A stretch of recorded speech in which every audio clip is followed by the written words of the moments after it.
Good morning student. Today आज हम एक नया टॉपिक पढ़ेंगे, जैसे ऑर्बिट है और ऑर्बिटल में क्या डिफरेंस है। यू नो दैट जो ऑर्बिट है एंड ऑर्बिटल, तो ऑर्बिट क्या होता है? It is a well defined circular path around the nucleus in which the electron revolve. So it is a well defined circular path on the nucleus like that कि अगर ये nucleus है तो इसके अराउंड जो ये जो सर्कुलर पाथ है उस चीज को हम ऑर्बिट कहते हैं। तो इसके अंदर जो है इलेक्ट्रॉन जो है रिवॉल्व करते हैं, तो that is called orbit. And अगर हम ऑर्बिटल की बात करें तो it is the region around the nucleus where the probability of finding the electron is maximum. So orbital क्या होता है कि it is the region around the nucleus where the probability of finding the electron is maximum. That would say कि ये वाला जो region है, ये जो boundary है, यहाँ तक जो है इलेक्ट्रॉन की probability है कि यहाँ तक हो सकती है। लेकिन beyond this boundary अगर हम देखना चाहें तो beyond this boundary there is no electron.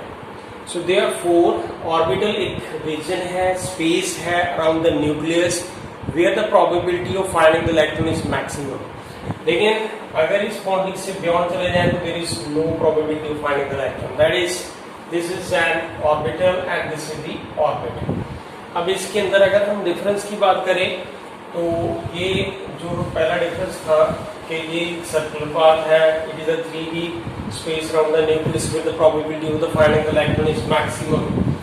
And जो सेकंड पॉइंट क्या आ जाता है, जो ऑर्बिटल होते हैं, ये ऑर्बिट जो होते हैं इसकी कोई डायरेक्शन नहीं है। दैट मीन टू से this is the circular in the nature. अगर ये सर्कुलर है तो इट हैज नॉन डायरेक्शन, कोई डायरेक्शन नहीं है इसकी। लेकिन जो ऑर्बिटल्स होते हैं उनकी डायरेक्शन होती है सिर्फ एस ऑर्बिटल को छोड़ के। देखिए एस ऑर्बिटल जो है उसकी शेप जो है स्फेरिकल नेचर है, तो इसकी ये नॉन डायरेक्शनल है। बाकी जो ऑर्बिटल्स है लाइक हम देखते हैं पी ऑर्बिटल्स है, पी एक्स भी होता है, p y and p z है, एंड इसी तरह से डी। तो दीज ऑर्बिटल्स की जो है डायरेक्शनल कैरेक्टर होता है सिर्फ एस ऑर्बिटल को छोड़ के, और ऑर्बिट के अंदर जो है कोई डायरेक्शनल नेचर नहीं होती। इसके बाद आ जाता है कि ऑर्बिट जो होती है सारे के सारे जितनी भी ऑर्बिटल होती हैं वो सारे के सारे क्या होती हैं, सर्कुलर। लेकिन जो ऑर्बिट ये ऑर्बिट सर्कुलर होते हैं, लेकिन ऑर्बिटल क्या होते हैं, सिर्फ एस ऑर्बिटल जो है वो सर्कुलर है, लेकिन जो ऑर्बिट बाकी पी ऑर्बिटल है वो डबल शेप होते हैं, एंड डी ऑर्बिटल जो है वो डबल शेप होते हैं। दैट मीन टू से कि जो ऑर्बिट है वो सर्कुलर है और ऑर्बिटल जो है वो एस ऑर्बिटल जो है सर्कुलर शेप में होता है, लेकिन बाकियों की शेप डबल शेप है, एंड बी ऑर्बिटल की एंड डी ऑर्बिटल की डबल शेप। एंड उसके बाद आ जाता है कि फोर्थ पॉइंट में आ जाता है कि इसके अंदर जो मोशन ऑफ इलेक्ट्रॉन है that is a planar in the nature, that is a planar motion जो होता है इसके अंदर। लेकिन ऑर्बिटल के अंदर जो होता है इलेक्ट्रॉन का 3D मोशन है, that is in the 3D directions जो होती है movement of the electron is the 3D in the nature. And last is that कि अगर किसी ऑर्बिट के अंदर कितने इलेक्ट्रॉन है that is represent by the formula in the 2n square. तो 2n स्क्वायर से हम फाइंड आउट कर सकते हैं कि किस ऑर्बिट के अंदर कितने इलेक्ट्रॉन है। लेकिन ऑर्बिटल की अगर बात करें तो ऑर्बिटल के अंदर किसी एक ऑर्बिटल के अंदर मैक्सिमम 2 इलेक्ट्रॉन हो सकते हैं, and they have opposite spin. तो वो जो रूल है वो पॉलीज एक्सक्लूजन प्रिंसिपल में भी आता है कि N orbital has maximum 2 electron and they have the opposite spin. अब यहाँ पे देखेंगे अगर एस की बात है तो जो पी ऑर्बिटल है वो कितने होते हैं, 3। तो इसके अंदर ये 2 आगे, ये 2 इसके अंदर, ये 2। दैट मींस एक ऑर्बिटल के अंदर मैक्सिमम 2 इलेक्ट्रॉन होते हैं and they have the opposite spin. लेकिन अगर किसी ऑर्बिट की बात करें तो number of electron is determined by the formula the 2n square, where n की वैल्यू जो है 1, 2 and 3 which is called the principal quantum number. That means say अगर हमने पहले शेल में देख रहे हैं इलेक्ट्रॉन तो इट्स वैल्यू पुट अप की 1 and the number of electron कितने आएंगे 2। अगर यहाँ पे n की वैल्यू 2 पुट अप करें तो नंबर ऑफ इलेक्ट्रॉन विल बी 8, 3 पुट अप करेंगे तो then 18। So therefore we can determine the number of electron into the different orbitals. इसके बाद आ जाता है नया टॉपिक हमारा कि what is the quantum number. अब ये क्वांटम नंबर क्या होते हैं? सबसे पहला क्वांटम नंबर जो है जिसको हम क्या कहते हैं, that is principal quantum number, which is very important. Principal quantum number क्या है? तो first is the principal quantum number. Principal quantum number, और ये प्रिंसिपल क्वांटम नंबर है, it is denoted by the small n and its value is from the it is the 1, 2, 3 and so on. It is also called the K, L, M, N and so on. So therefore this is called the principal quantum number, which is denoted by the small n.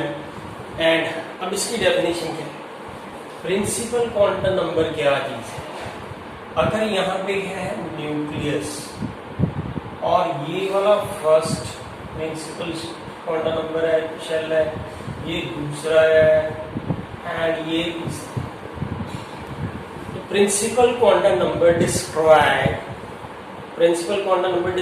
The average distance of the electron. जो electron यहाँ पे है या इस orbit में है, तो जो प्रिंसिपल क्वांटम नंबर है वो डिस्क्राइब करता है कि it is the average distance from, it is the average distance of the electron from the nucleus से ये बाहर वाले इलेक्ट्रॉन का वो कितनी दूरी पे है वो डिटरमिन करता है। क्योंकि अगर ये प्रिंसिपल शेल यहाँ पे एग्जिस्ट कर रहा है तो that is the average distance of the electron from the nucleus. और इसी तरह से अगर इससे और अगर इसकी डिटरमिन करना चाहते हैं, this can be determine the average distance of the electron. So that means say कि principal जो क्वांटम नंबर है, it determine the average distance of the electron from the nucleus। and जो है इसके अंदर जो इसके डिस्कशन में और भी आता है कि it is used to define out the energy। अगर हम एनर्जी फाइंड आउट करना चाहते हैं तो वो हम इसके साथ कर सकते हैं। that is एनर्जी जो है of this En, that is quantum number determines the energy of electron according to the formula, that is En is equal to this minus 2 pi square m e raised to power 4 divided by n square and n square। यहाँ पे सारे parameter बताने जरूरी हैं कि यहाँ पे पाई तो कांस्टेंट है, m is the mass of electron, e is the charge on the electron, n is the principal quantum number, it is the 1, 2, 3, 4 and h की वैल्यू क्या है? h जो है प्लैंक्स कांस्टेंट। यहाँ पे जो m कितना है, that is what is m here, that is 9.1 into 10 is to power minus 31, it is the kg, and e is the charge on electron, the 1.6 into 10 is to power minus 19 coulomb, and h की value कितनी है, it is 6.6 10 is to power minus 34 and the joule second। When will we put all these value into this formula? तो therefore जो energy की value है, that is En, that will be equal to minus 2.78 and 10 is to power minus 18 divided by this the n square joule per atom, that is the joules per atom। इतनी energy की value आएगी पर atom. So this is the energy which can be calculated। and इसी तरह से हम अगर इसको हम पर मोल में देख लेते हैं तो therefore in the per mole it is given by this is the minus 1.312 10 is to power 6 and divided by here is n square joule per mole, joule per mole। और अगर जो हमारे पास इसको अगर हम किलो जूल में लिख लें तो this is En is equal to 13 and 1000 312 divided by n square, and this is in the kilojoule and mole inverse. So this is the total energy of the molecule in the kilojoule per mole. अगर हम यहाँ पे n की value 1 put up करेंगे तो यहाँ पे 1 shell में कितनी एनर्जी होती है वो डिटरमिन कर सकते हैं. अगर n की वैल्यू यहाँ पे E1 है तो यहाँ पे 1312 डिवाइडेड बाय अगर 1 पुट अप करेंगे तो इसकी एनर्जी जो है पहले शेल में निकल जाएगी कितनी है. इसी तरह से अगर हम 2 शेल की एनर्जी फाइंड आउट करना चाहते हैं तो that can be determined by this is 1312 divided by here it is the n square, the 2 square is there, and here is kilojoule and mole inverse. So therefore energy of the electrons into various principal quantum number can be determined by this formula, and this is called as the principal quantum number. अब principal quantum number के बाद आ जाता है हमारे पास azimuthal quantum number क्या होता है. तो जो azimuthal quantum number होता है it determines the number of the subshell present into a shell. That is azimuthal quantum number क्या है. Azimuthal quantum number. Azimuthal quantum number it is denoted by here L. तो जो azimuthal quantum number है इसको हम L से denote करते हैं. So it refer to the number of the subshell or the sub-level in the given principal shell. Like that है कि अगर इसमें से देख लिया जाए कि ये यहाँ पे हमारे पास न्यूक्लियस है. न्यूक्लियस के अराउंड यहाँ पे है this first shell and this the second shell. That mean to say कि फर्स्ट शेल जो है वो तो s ऑर्बिटल ही होता है. अगर ये 2 शेल है इसके अंदर एक शेल के अंदर 2 सब शेल है that is 2s and 2p. that is to say this shell has 2 sub shell इस शेल के अंदर, एंड इसी तरह से जो थर्ड है थर्ड के अंदर जो है इस शेल के अंदर जो n is equal to 3 आ रहा है इसके अंदर 3 सब शेल है that is 3s 3p and 3d. that means to say कि azimuthal quantum number बताता है कि किसी प्रिंसिपल शेल के अंदर कितने सब शेल हैं. So this is determined by the azimuthal quantum number. So this जो azimuthal quantum number है this quantum number gives the energy of electron due to the angular momentum of the electron, and the magnitude of the angular momentum of the electron is related to the L by the expression is there. This is here which is given by this angular momentum